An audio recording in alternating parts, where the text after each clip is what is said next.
Now, as gunshots echo across the wind-swept, snow-covered reaches of the wild Northwest, Quaker puffed wheat and Quaker puffed rice, the breakfast cereal shot from guns, present the challenge of the Yukon. It's Yukon King, swiftest and strongest lead dog of the Northwest, blazing the trail for Sergeant Preston of the Northwest Mounted Police in his relentless pursuit of lawbreakers. On King! On, you huskies! Gold discovered in the Yukon, a stampede to the Klondike in the wild race for riches. Back to the days of the gold rush, with Quaker puffed wheat and Quaker puffed rice, bringing you the adventures of Sergeant Preston and his wonder dog, Yukon King, as they meet the challenge of the Yukon.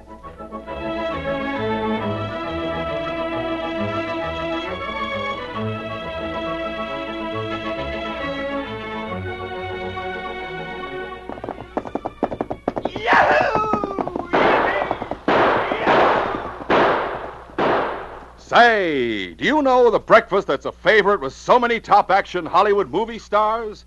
It's this breakfast. It's nourishing, swell-tasting Quaker puffed rice or Quaker puffed wheat with milk or cream and fruit. These king-size, ready-to-serve premium grains of rice or wheat pack a double-barrel taste wallop. They're good for you. They're shot from guns. Yes, actually exploded up to 8 times normal size to make 'em crisp and tender. Tomorrow, sure, enjoy this breakfast treat. Eat the one and only delicious, nutritious Quaker puffed rice or Quaker puffed wheat.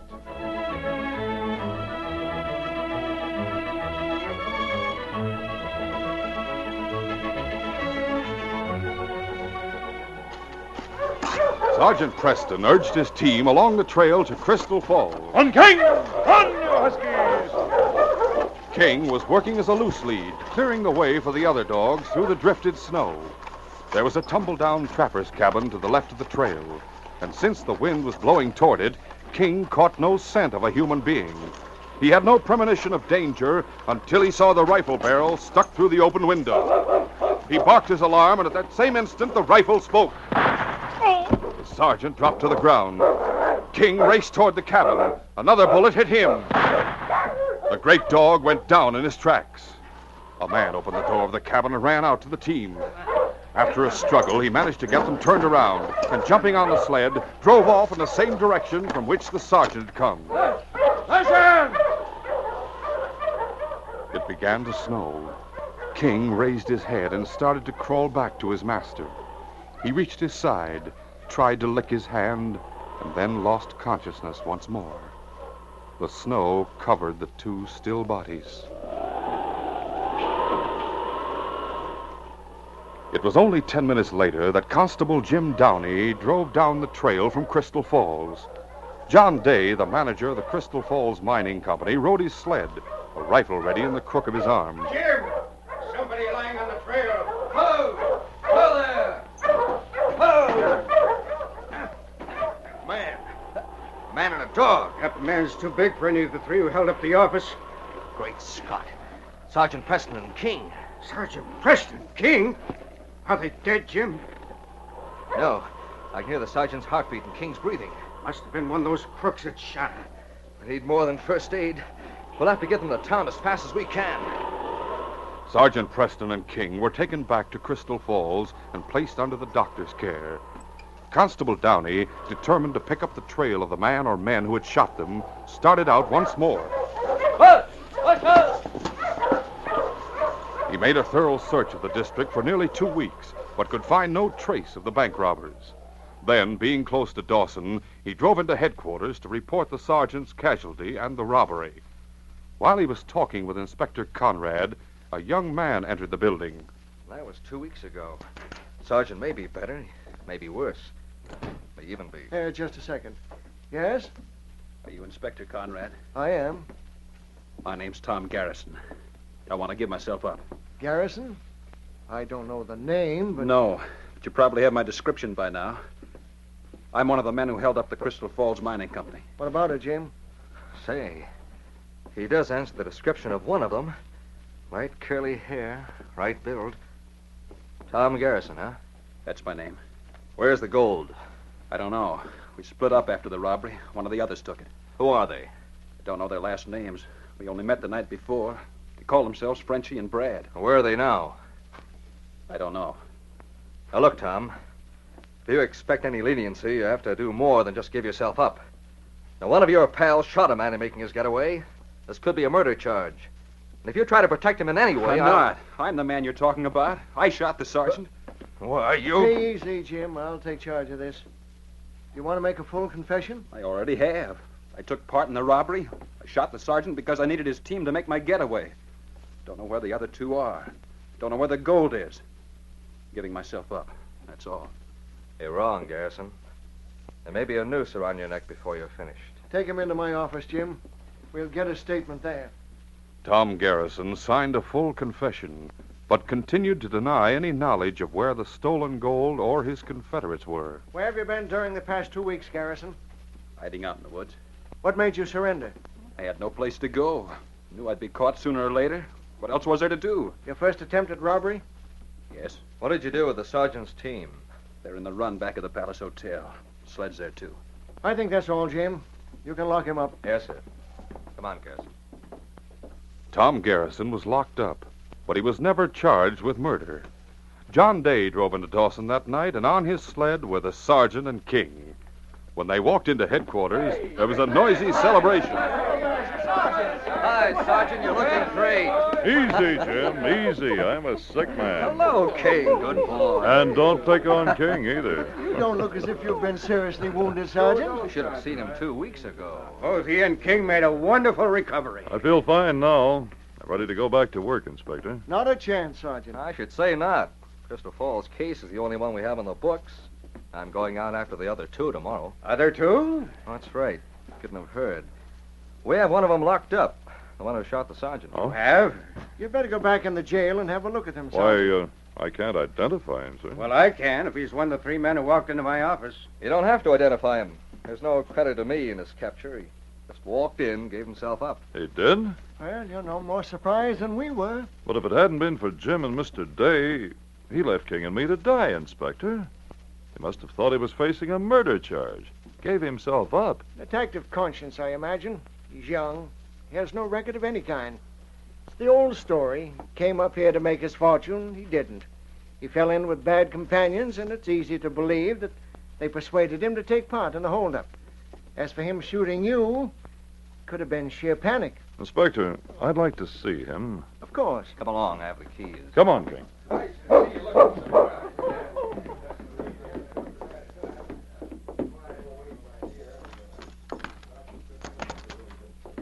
He's down this way. Stand up, Garrison. What do you want? Someone to see you. There's no one here who... Oh, the sergeant. He's the one. Yes.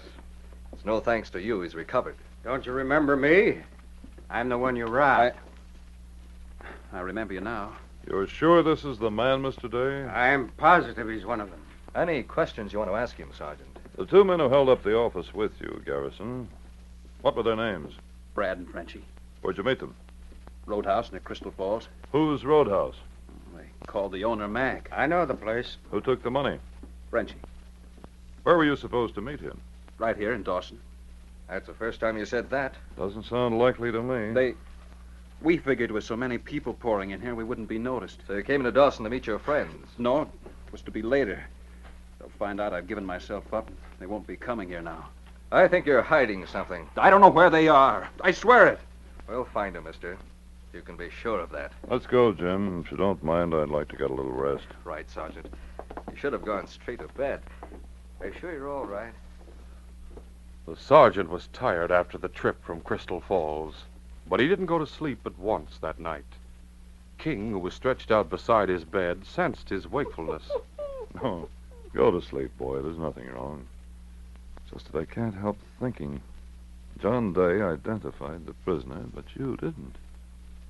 Could it be that he shot you before you caught his scent? I suppose that must be it. This is one of the times I wish you could talk, King. Well, go to sleep, boy. You need rest just as much as I do. 2 days later, King and the sergeant were alone in the outer office at headquarters. The door opened and a girl came in. Are you in charge here? Temporarily. Sergeant Preston, at your service. My name is Sue Devon. I've just arrived and I heard some talk at the hotel. Do you have a prisoner here by the name of Tom Garrison? Yes, we do. May I see him? I'm engaged to his brother Ted. Oh, I see. Well, I can't think of any reason why you shouldn't talk with him. Follow me. The sergeant led the way to the jail and unlocked the door.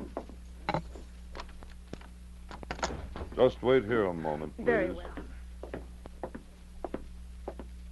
You have a visitor, Garrison. What? Who? Her name is Sue Devon. No, I won't see her. I won't talk to her. You can't make me. Tom, you can't make me believe you've done this thing. Get her out of here. Get her out. We'll continue our story in just a moment.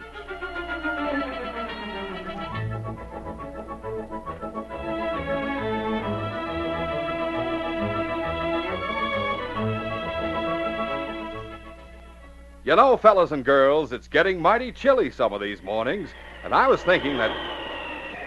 Say, matter of fact, it's getting chilly in here right now, but fast. Good heavens, look who just blew in. Golly, he's a sprightly-looking little fellow with pointed cap and shoes and... Say, you wouldn't be Jack Frost, would you? That's me, Jack Frost, in person. Oh, so you're the fellow that paints the frost on windows, huh? Right.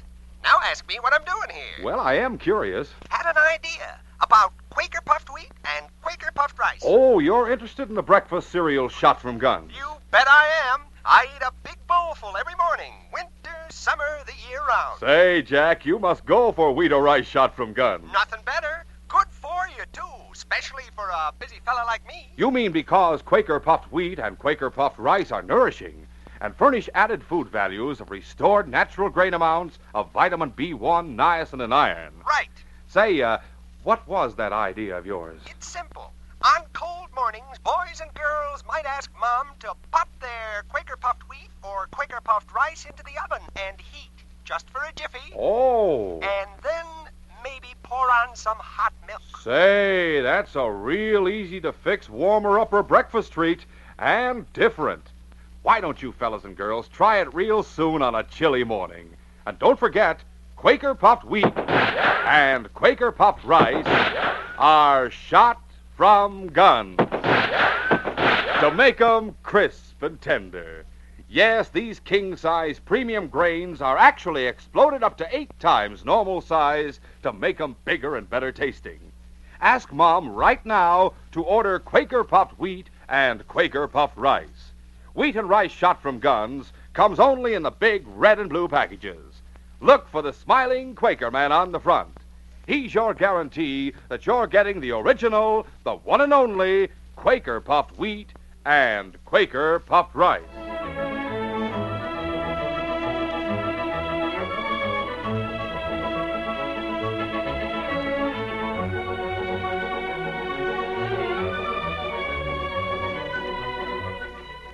Now to continue our story. When Tom Garrison refused to talk with Sue Devon, the girl ran down the corridor between the cells to the sergeant's side. Tom, you've got to tell the truth. You're not guilty. I am. I signed a full confession. Do you know why I came up here to the Yukon? Of course, to marry Ted. Well, go ahead. There's nothing to stop you. Where is he, Tom? I don't know. Haven't seen him for 6 months. Now, will you get out of here? Yes. Yes, I will. The sergeant and King followed the girl out of the cell block. Back in the office, Sue had her hand on the handle of the outer door when the sergeant stopped her. Just a moment, please. Why don't you think that Tom Garrison took part in this robbery? I have no reason, Sergeant, except that I've known him all my life. You came up here to marry his brother? Oh, we've been engaged for some time. We were going to be married last summer, but, well, Ted wanted to try his luck at finding gold. You came all the way up here, and you don't know where to find him. I'll find him. Won't you let me help you? I don't need any help, Sergeant, thank you. How long will it be before Tom is brought to trial? Well, Judge Brock's at White Pass. He'll be back in another 2 weeks. And Tom will plead guilty and be sentenced. That's the way it looks now. Well, I'll be back in less than 2 weeks. Goodbye, Sergeant. Goodbye. Mysterious, isn't she, King? Well, we've been fairly successful at solving mysteries. I think you've given me the clue to this one, boy. King and the sergeant made a tour of the town late that afternoon. When they returned to headquarters, the sergeant went straight to the inspector's office. Hello, Sergeant. Will King have a good walk? Fine, thank you, sir.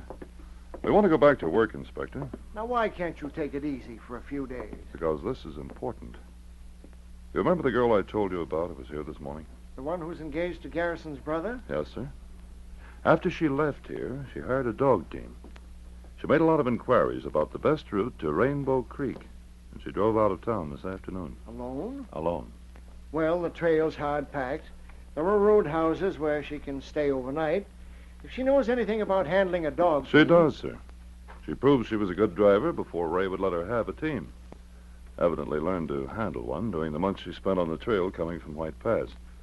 I'm not worried about her making Rainbow Creek, but I still want to follow her. Why? Because I think Tom Garrison's brother is there. And I want to talk with him. To be more accurate, I want King to meet him. I don't understand, Sergeant. Well, sir, it may be that we have an innocent man in jail. I'm not sure. It's hardly more than a hunch. But if I'm right, the girl may be in great danger. Now, here are the things we must consider. When the sergeant had finished talking, the inspector gave his consent to the trip, and the sergeant drove out of town the following morning. It was in the late afternoon, 3 days later, that Sue Devon stopped her team in front of an isolated cabin near the source of Rainbow Creek. Whoa there! The door of the cabin opened, and a man stepped out. A man who, except for the lines of dissipation in his face, was the exact image of Tom Garrison. It was Tom's twin brother, Ted. Sue, honey, what are you doing here? How did you get here? I'll tell you all about it after I get warm. But, honey, you can't stay here. There are a couple of men staying with me. They aren't here right now, but they'll be coming back soon. I'll tell you what. I'll drive you back to the roadhouse at the mouth of the creek. You'll be more comfortable. Let your guests stay at the roadhouse. They can't. I mean... I don't care what you mean. I'm going inside. Sue, honey... This isn't your cabin anyway. It belongs to Tom. Where did you get that idea? From Tom. When he lost track of you 3 months ago, he wrote me that he'd staked a claim on Rainbow Creek and that he was building a cabin. You don't sound like yourself. What are you so mad about? Oh, stop it, Ted. You must realize that I've come here by way of Dawson. You must also realize that I know what Tom has done. What Tom has done? Don't pretend you don't know that he's in jail. In jail? For what? To protect you. In the same way he's been protecting you all his life. Oh, Ted, we both used to excuse the scrapes you used to get in. But this is different. To steal, to deliberately shoot a man. You're crazy. I wish I were. I wish I weren't so sure. But it's crystal clear to me. You committed this crime and you came here to hide. You told Tom what you'd done, and to save you from jail or from being a fugitive for the rest of your life, he decided to take your place and give himself up. I didn't want him to do it, Sue. I tried to stop him. How? Did you ever consider of giving yourself up? No. I was ready to take my chances with the law. He wouldn't let me. He did what he did because he wanted you and me to get married, to be happy together. So it's my fault. I didn't say that. He sacrificed himself because he loves you and me. Well, here's news for you, Ted. I've always known that Tom loved me. But you were the romantic one, the dashing, devil-may-care hero. And I thought I loved you, even when you practically jilted me at the altar. It was a full month. A month, a day, what difference? It made no difference to me. I was ready to wait for you all my life.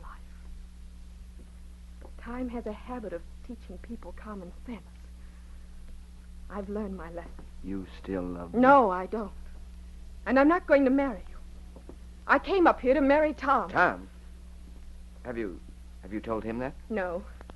I saw him, but I didn't tell him anything.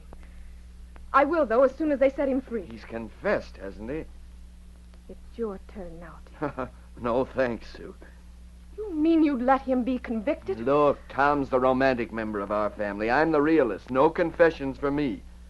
You don't really need one. You can save Tom yourself. Just go back to Dawson and tell the Northwest Mounted Tom's innocent and I'm guilty. Send them up here.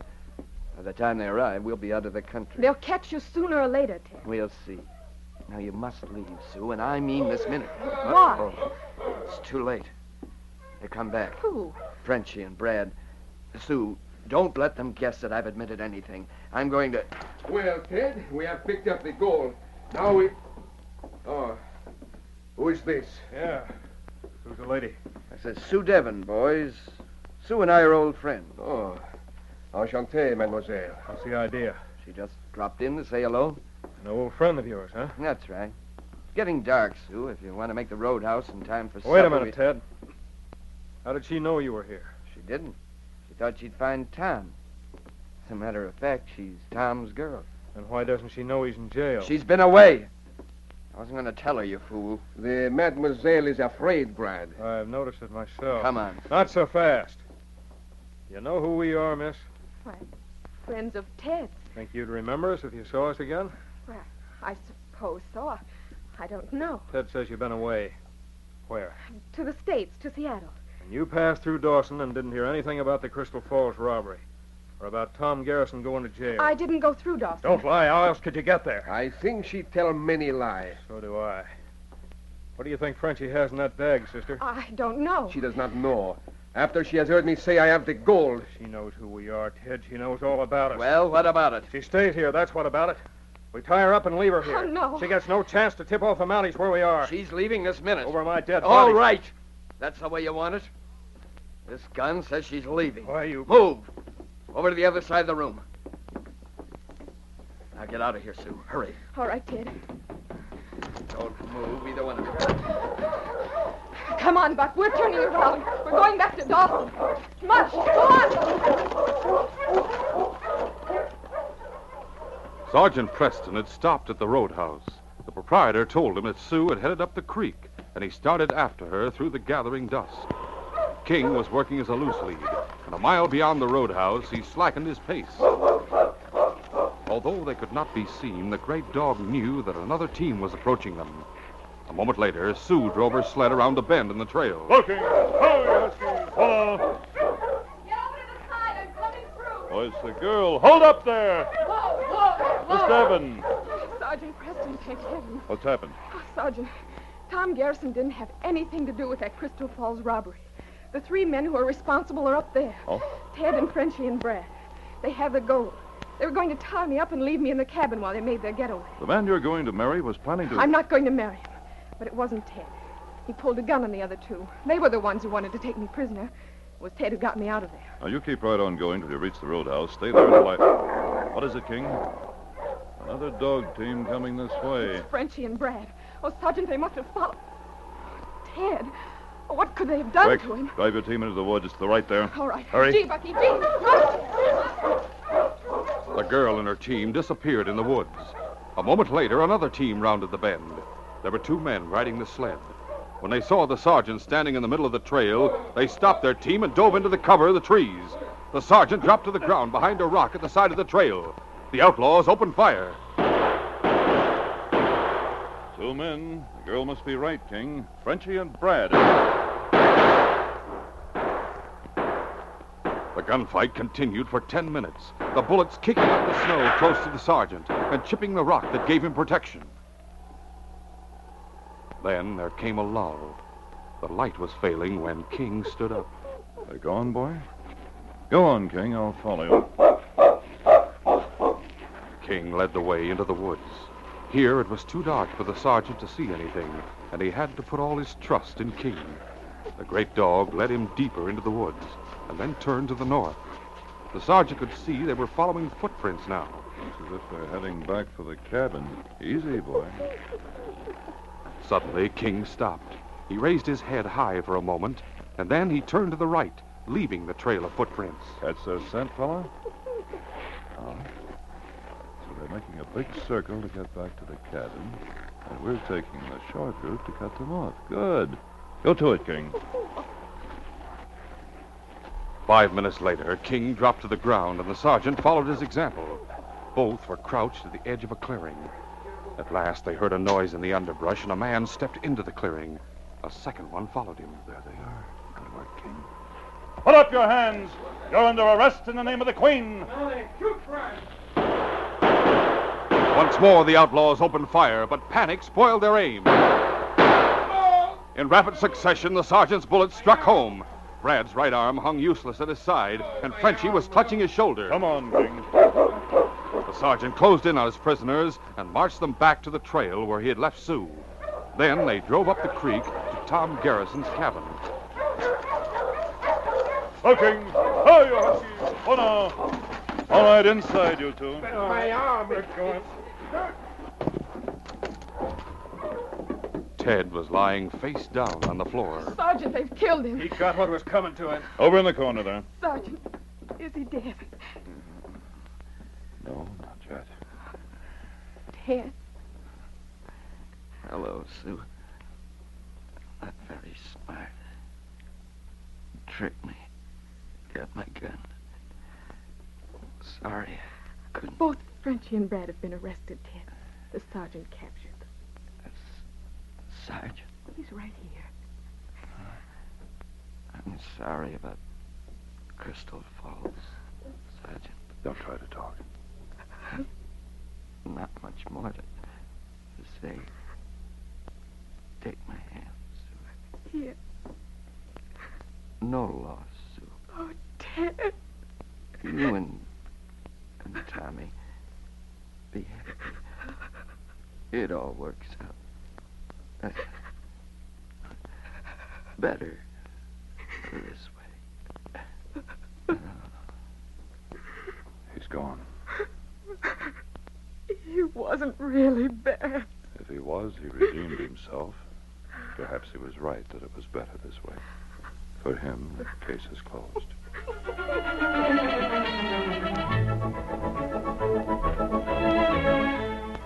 In just a moment, Sergeant Preston will give you a preview of Monday's adventure.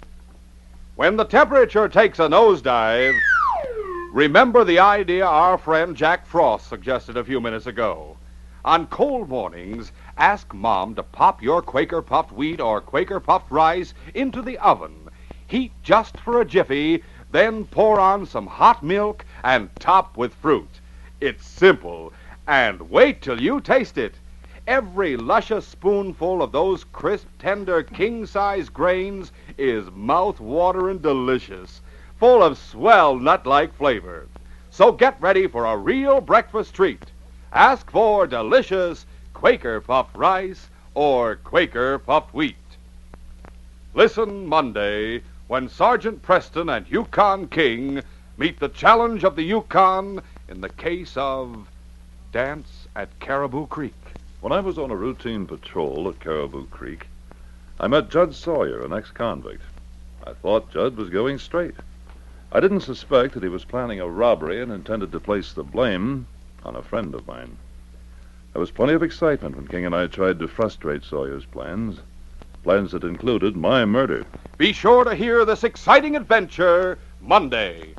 These radio dramas, a feature of the Challenge of the Yukon Incorporated, are created and produced by George W. Trendle, directed by Fred Flowerday, and edited by Franz Stryker. The part of Sergeant Preston is played by Paul Sutton. They are brought to you every Monday, Wednesday, and Friday at the same time by Quaker Puffed Wheat and Quaker Puffed Rice, the breakfast cereal shot from guns.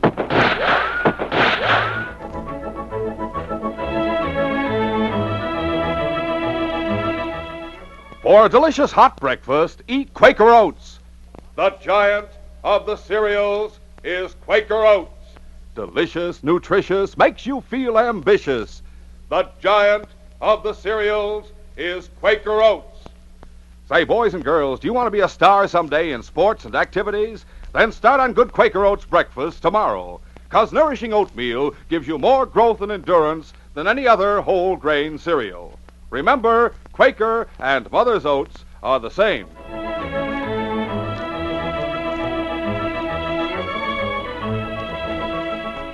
This is J. Michael wishing you goodbye, good luck, and good health from Quaker Puffed Wheat and Quaker Puffed Rice. So long. This is ABC, the American Broadcasting Company.